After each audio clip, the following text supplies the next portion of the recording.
Hello, Brian Borg here with Fresh Breath Doggy Dental and Cutting Edge Pet Solutions.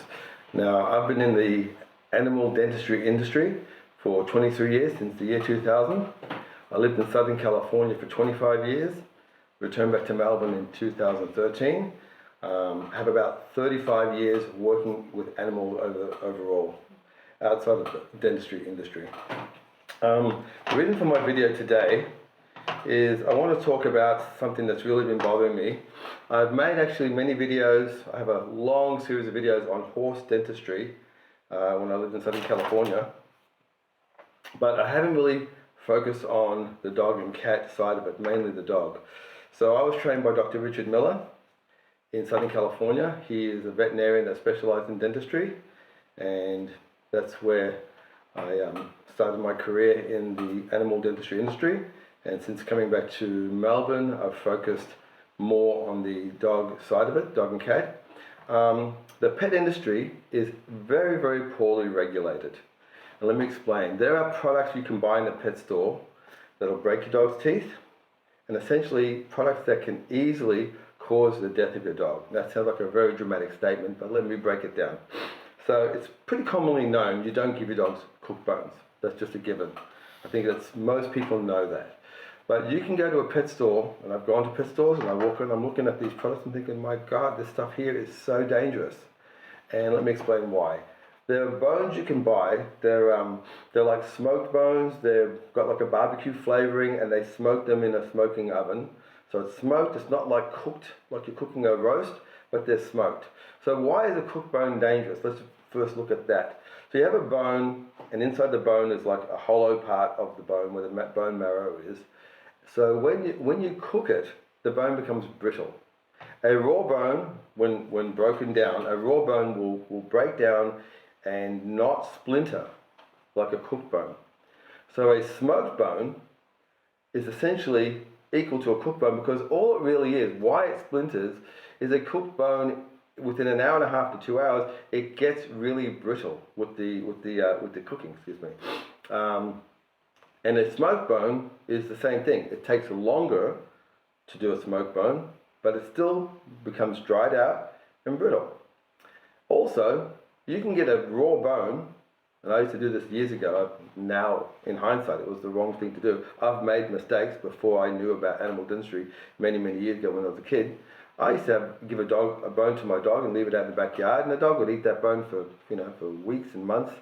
But once a bone becomes dry, even a raw bone, if it's in the sun in summer for say a month and a half, that is now equal to a cooked bone. And why is that dangerous? So when it's a raw bone, it'll break up and crunch differently. When it's a cooked bone, it will splinter. So what happens is shards of bone about this long will splinter, and now the dog's trying to digest these bits of bone because it's breaking differently, even when they try to crunch it. So those splintered pieces of bone, as they go through the intestinal tract, they can sometimes pierce the intestinal lining, and then the fluids in the intestine start to leak into the body.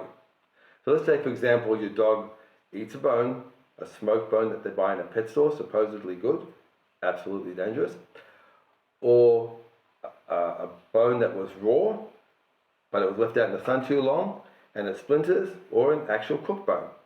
That splintered bone, again, could pierce the intestine, and then overnight, your dog might, have the bone going through its digestive system, and if it pierces the intestine and intestinal fluids will leak out into the body, the dog will start to go into shock.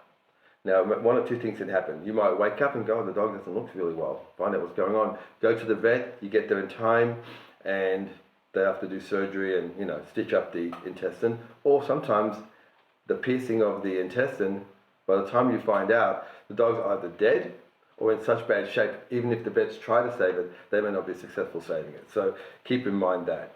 It's actually really dangerous to give smoked bones, cooked bones, or raw bones that's been out in the sun too often. Now, I'm going to go one step further. I don't believe in giving dogs bones at all, with one exception. Chicken wings, chicken necks, or even chicken carcasses, just the actual frame of the chicken, not the legs and the wing, but the chicken carcass for like a big dog, they're safe, okay? Because they're soft. And there's no hollow bone in the carcass or the neck that can splinter. So it's very highly unlikely that's going to cause a problem. Like a chicken carcass would be for a bigger dog, like a lab or a German Shepherd, a Rottie, that type of thing. Let me now look at let's break down the anatomy of dogs' teeth. We have incisors and canines. One purpose only, or two. When they catch an animal, they grip. And then once they've killed the animal, you've got a kangaroo or a deer, they've got to rip the animal open to get inside. Okay, they're not going to eat the fur, they're not going to eat all that. So they rip the animal open and they have to tear and rip and pull. So that's what the incisors and canines are for. Here we have these little premolars. So when they grab an animal, let's say they grab an animal by the leg, that stops the thing from sliding out. So the premolars, they have a purpose. Just for gripping and holding, that's its purpose. So now we've got the carnasal tooth, this tooth here. Okay, this is and then you've got the opposing one here. These two work in conjunction together. So they're like a scissor motion. They're like this. They cut meat. So that tooth is designed strictly for cutting meat. But when your dog eats a bone, unfortunately, these teeth here, I'll do a close-up, hopefully this works good because I can't see my screen. These teeth here often will snap right there, that'll break. So that is not designed to eat bones, it is strictly a meat-cutting tooth, okay? So, again, so that when it's eating meat, it can shear the meat off the bone. They chew the meat away from the bone, like this. Not sure if that's in frame. They chew the meat away from the bone, but they don't actually eat the bone with these teeth. So keep in mind that is strictly a meat cutting tooth, and this teeth will snap right here in half, and then nerve exposure, that means this tooth's got to get pulled, and when that tooth gets pulled, the opposing tooth will always get really dirty because there's no chewing action anymore. So that tooth is going to get really dirty, and now you've got a problem with this tooth. So that tooth is just for meat. And in the back here, you have little molars. That's what they sort of crunch and break things down with in the back teeth here. Again, front teeth for catching, tearing. This is for holding, and this is for chewing. So now let's look at dental treats. Many different dental treats. If you pay attention, and it surprises me how many people go, oh, I never thought of that. When you give a dog a dental treat, its front teeth are not being used at all. So dental treats, front teeth do nothing. They don't eat dental treats like this. They don't eat dental treats like this. They eat them and they chew in the back. Okay? Dental treats are soft. So if this carnasal tooth, it can handle chewing a dental treat. And it will, excuse me, it will clean these back teeth if it chews a dental treat. Whether it be a Greenies or this treat or this little treat, Whimsies. There's all kinds of treats. I like beef tendons, kangaroo tendons.